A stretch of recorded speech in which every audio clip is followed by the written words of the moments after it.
is towering defenders in South Sudan as well. That's a story that is over now. Let's move to the sevens. Rugby. The sevens finale was that one of the Kabeberi Memorial Sevens that was played over last weekend here in Nairobi. And guess who are the champions again? KCB. Now, why? What happened? What did KCB do? Well, KCB, like you mentioned during the intro, KCB had really prepared for this final. The penultimate last weekend before, they were not strong. Then to play into their hands, Kabras, who so much was expected from, they lost the Rai Derby. They lost to Menengai Oilers in the quarterfinals. And now that's a celebration. So KCB then wins it. They had the best defensive team as well. They had the least tries conceded. They beat Nakuru RFC 24-0. And Sunday, they had beat KCB, had beat Mwamba 33-7 in the quarters. They beat Nondis 12-7 as well. They were just oozing class. They produced a master class in rugby.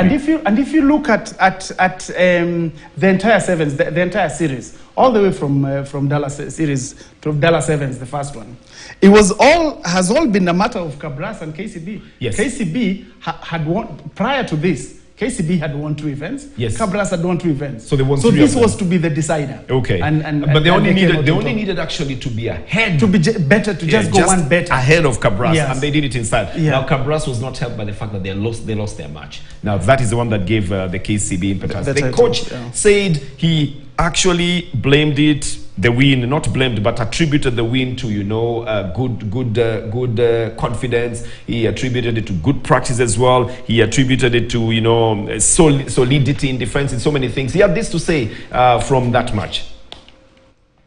Continuity of last week. We are still not going to have the guys who have been called up for the national team.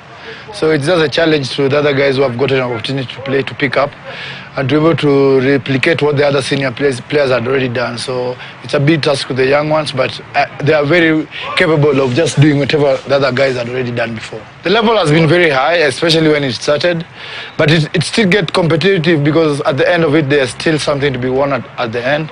So I think what the people who have organized this tournament have made it to be a very high-class tournament, and the teams that have participated, I know they've learned a lot, and the players have grown to be good players that can be selected at the national level. I think it's a lifeline that we've been given after going out in Eldoret. So we've taken all the chances, we have prayed. We've been blessed enough, it's raining in Nairobi, the field will be nice. So that's a sign that there's something for us at the end of the day. We are going to go all out for the tournament. We are going to push as hard as we can and to be able to succeed at the end of the day. I think our preparation has been fantastic from where we started to where we are ending now today. We have a very good side, the young side that I've picked up from Eldoret. We've given them everything that we know about sevens, and they are really replicated it very well that they can do it. So for us, it's just to keep on pushing them and showing them the way and how to succeed. It's just amazing that when you win, everything that a coach says sounds so good. It sounds so technical.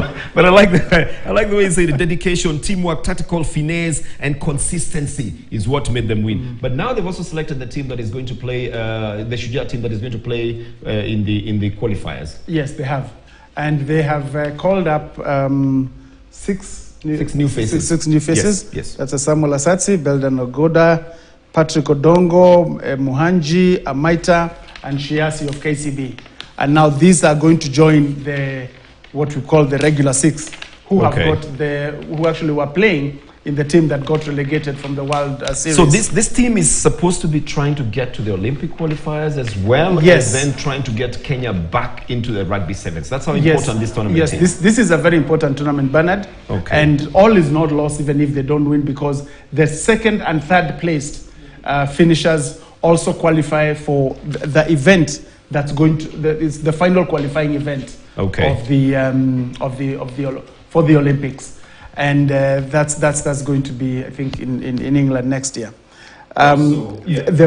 Kenya is in a Pool B with Zambia, Namibia, and Nigeria. Pool A is the strongest, with obviously our perennial rivals South Africa, Madagascar, Tunisia, and Cote d'Ivoire. Pool C has the defending Africa champions, that's Uganda, Zimbabwe, Burkina Faso, and Algeria. So the action is kicking off in Harare, That's tomorrow, and it goes on until Sunday. You know, Kenya has a relatively good chance. We hope because, so. We hope so. Yeah. Now, the good thing is they've fused the young and the experience. With Onyala back, he has had a string of injuries, and so he has not been there. But with him back now, then maybe things are looking much better in that team. There's Tony Omondi, the Mwamba Cock captain as well, and Brian Tanga. So that's a very good team. We hope that is going to perform well, and it's good luck to them. Let's move to boxing now. And over the weekend,